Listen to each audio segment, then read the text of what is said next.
What is up, IMSA fans? This is OBB, the Diecast News Guy. Hope you guys are getting ready for this next edition of the Double Diecast Review, as this is actually going to be more of a diecast slash model review. But if you guys are familiar with one of my videos that I did at this year's Rolex 24, then heck, long before hold, we're going to be doing another one of those in honor of the 12 Hours of Sebring, which is happening right now. And you guys can probably tell I am not available at this race right now. So usually I did went to last year's, and that shit was pretty fun. But unfortunately this year, financial reasons, couldn't really do it. So is what it is though, but still is going to be a great time, and wishing my good buddies Robbie Noonan and Dave Valand who are at that race, so I'm sure they're going to see a lot of nice carnage unfold at the Sebring International Raceway. But today, this is going to be on a double diecast review that I got from Mini GTs, also known as TSM. They are well known for their 134 scale models, and this is going to be on not one, but two, number 3 and number 4, just like the Jafar scene from Family Guy. But for real, guys, this is the 12 Hours of Sebring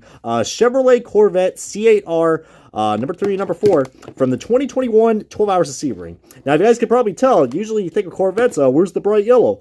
Well, there's something unique about these cars. As you can see right there, they are mostly silver with white or red accents, because this is supposed to be a special livery for a familiar sponsor known as Mobile One. We'll get into in a second, because that is the title sponsor of the race. But yeah, I mean, there's the box if you guys want to see that. Nice clamshell packaging that we got from these guys from TSM. But really cool. Always a big fan of these. And you can see right there, the little collector box. Really nice. And this one as well, the number 4.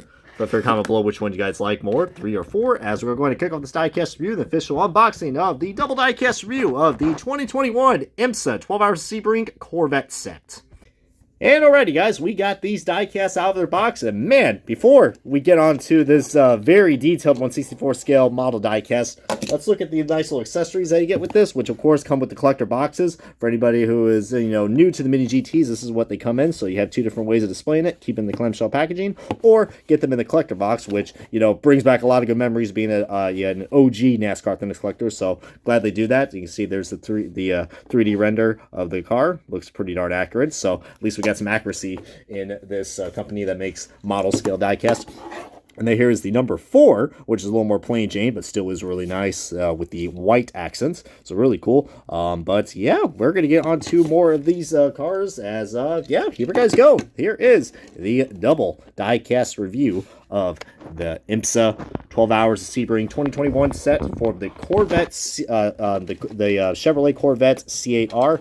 And yeah, like I said in my instructions, guys, probably wondering what happened to the bright yellow. Well, this was the 25th anniversary of Mobile One. As you guys know, they are a pretty big sponsor, not only for for the 12 Hours of Sebring, but also they've been a big sponsor for Corvette. So as the title sponsor of this race, they decided, hey, it's the 25th anniversary since we've been with IMSA and or Corvette probably, or just 25th anniversary in general for the company, somewhere around that. But all I know is that there's the 2 and a 5. So, but for real, guys, this is basically what they did. You see right there, we do got a lot more placements of the Mobile One logos on these cars compared to what we're going to get to in a sec. But I'm going to give you guys some very interesting side-by-side comparisons, as I feel like I got this out of order. So let's put number 3 right here and number 4 right here. So you can see right there, both these cars ran at the GT Le Mans class for the 2021 12 Hours of Sebring, and yeah, as you guys know, I went to my first one in 2022, which was really cool. All I can say is, man, those bumps, and there's I've come to realize that, like, I know I live in a state of Florida, but you realize all the crazy race fans, like, very crazy, and I mean crazy but nice. Crazy but nice. That's how I describe the people at Sebring. I mean, you guys think I'm crazy. Just go to Green Park and you'll see a lot of stuff that's probably not age appropriate on YouTube or anything they can show that probably won't get you canceled. So, yeah, definitely not PG rated, to say the least. But also you got the what was it? Oh yeah, the couch burning. I saw 4 of those fuckers burn at the end of the race. Yeah, I kid you not, guys. They burn a couch at the end of this race. That just shows you just how different the Sebring fan base is for IMSA. But anyways, guys, we're going to go ahead and actually look at these side-by... Well, we already did a nice little side-by-side comparison, but we're getting to the fine details, as this is a diecast model scale. So you can see this thing is pretty accurate to what the real car is, the C8.R. If you guys saw my 2021 video of the primary cars, which we will be looking at in a second, but you see right there, guys, very nicely detailed. You even got details of the wipers, and no, those wipers are not decals. They are actually on the windshield. So yeah, that's all I'm going to say. You got yourself some nice real plastic headlights right here, which looks really nice. And then you see just all the different types of just See even more of the fog lights and the accents right there. Just really, just such an awesome model, man. I mean, I don't know how TSM does it. The only thing I got to gripe about is that they have the Michelin sponsorship, but some odd reason they don't put it on the tires. Maybe they can't get the printing on it, or the logo would look warped. But we do got ourselves a nice little Michelin, man, that is coming for you. Good, looks like the guy from Get Out just coming at you like, bah. But yeah, this is really cool, guys. I like the American flag, and yeah, you know, I actually prefer this livery a lot more. And you see there's the drivers' names. If I'm going to scroll in, you can see the drivers' names: Antonio Garcia, Jordan Taylor, and Nikki Katzberg. Oh yeah, let's so what's the story behind this car? Okay, so this car, you know, was running pretty well at the 12 hours of Sebring, all right, until Katzberg decided to just spin it out. I think coming into the start-finish line or something like that, one of the, you know, upcoming turns. So he kind of lost control of the car and, you know, got into the grass. So yeah, Katzberg wasn't really having quite a, you know, catty day, to say the least. That was stupid, Brian. But yeah, but then you know, Antonio Garcia and Jordan Taylor, I mean, these guys are like basically goats when it comes to sports car racing, especially for the Corvettes. They have a lot of history together. But the number 3 definitely was pretty dominant compared to the number 4, which had, I guess, like it had like only 7 out of 8 cylinders, so you can already tell that car was already up to limbo mode.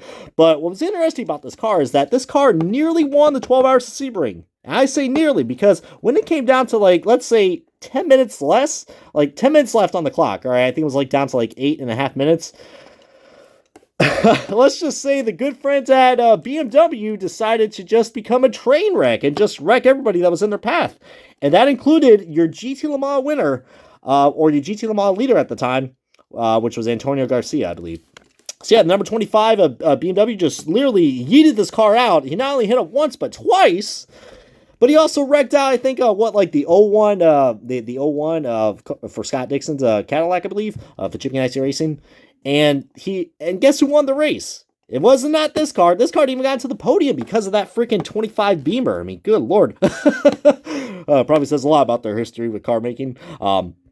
But yeah, as I'm showing you guys the details right here, just, yeah, I mean, the OG Corvette fans are definitely not going to be happy about seeing this car, because not only it doesn't have the yellow, but what happened in that race. So yeah, I mean, I think they, like, yeah, they didn't, like I said, they didn't even got a podium. And yeah, the freaking, what was it, the WeatherTech, not Mercedes, the WeatherTech Porsche ended up winning that race for their class for the 4th year in a row. So if you're a Porsche fan, I'm sure you have had your great moments at the 12 hours of Sebring.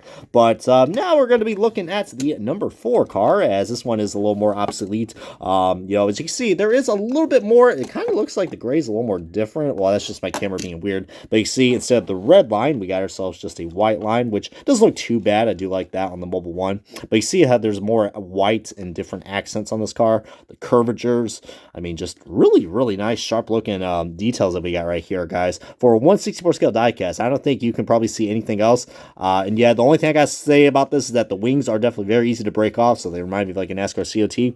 But I noticed that the mirrors are rubber, but they are a lot more stiffer, so it looks like they could take a beating. But very smart that they use the rubber mirrors. I mean, they actually doesn't look too bad in my opinion. And on the back there, you see the Corvette skull and the rear diffuser, which looks, I mean, god damn, look at that detail. Look at this detail, man. You guys can't tell me that this shit looks pretty damn cool. It pretty much does. It pretty much does. I really love the detail on these things. But now let's get on to another side-by-side comparison, as we'll be comparing the primary Corvette car, because you guys probably wondering, okay, what's the difference? I think they ran this car probably more than once, but I just want to say it was just at the 12 hours Sebring, because I think Race Day 2011 or Robbie Noonan that told me about this car. I mean, I did. If you guys wonder why I picked this up, if you guys are at the IMSA race and or any near IMSA race, especially if you go to Watkins Glen or Road Atlanta or Mid Ohio, or any other races that are coming up, Long Beach and such, VIR. I think I just named most of the schedule for the IMSA series. So you can probably find this at one of the little tents that they have. All right, like little gypsy tents. I actually got this at the 2022 Rolex 24. They had them in the IMSA tent, which were like reasonably priced, like $15 or so. But here's side-by-side comparison for you guys, because yeah, as you can see, the iconic Corvette yellow is not present here. But you know, I'm kind of glad that they went with the gray accent, because I think yellow and red would have made this car look like, I don't know, like a ketchup and mustard car. So so yeah, I mean, this looks pretty cool. As you can see, there's a little more color accents around where the wheel well is, which I do like that. It's really cool. But then I also notice as well, guys, you notice how they usually have the Corvette logo right there, but here we have the Mobile One Pegasus and the Mobile One logos. So I thought that was pretty cool. I love how where all the logos are placed, especially the Chevrolet logo right there. That looks really sick. You can see right there just more colored accents. Actually, I didn't even really realize as well, this is a very cool detail. They even colored and wrapped this part of the rear diffuser that is, you know, pretty much like mostly just very, very breakable plastic if you just put your finger there. But here, it's not really much painted, but actually, no, it actually is. But man, that's some really good detail, guys. I really do like that. And then here is the other subset comparison. You guys want to see that. So definitely, if you're a Corvette fan, I would say you probably are at least get the 3 car, you know, because the 3 car was a lot more dominant than its car, which I'm going to show you right here, the 4 car, which we do no longer have in the IMSA paddock. So for this year, I think like that started around like last year. I noticed that they didn't really run that much races, and yeah, I think the 4 car wasn't really the best in my opinion, but it feels weird only having 1 Corvette in the IMSA paddock now for this year. But yeah, you see right there, I mean, it's the same type of gray that they used. I think it's just a little more shinier because it looks like TSM really, you know, they seem like they really upped their game on this. But both are really great models.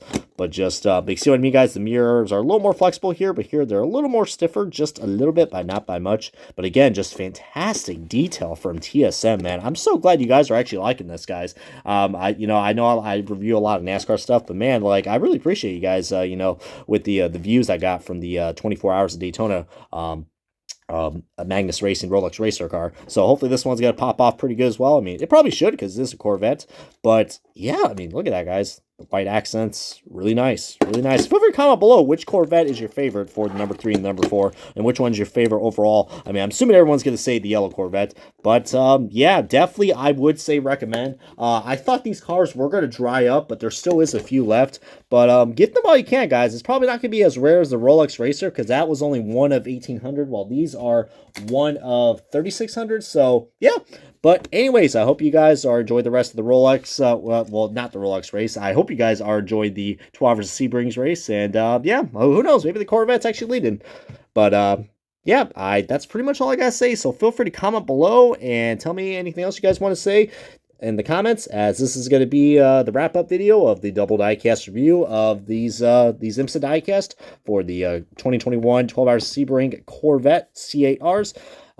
Yeah, comment, like, subscribe, and this has been OBB. I'll catch you guys next time on another diecast review, and yeah, let's go racing, y'all.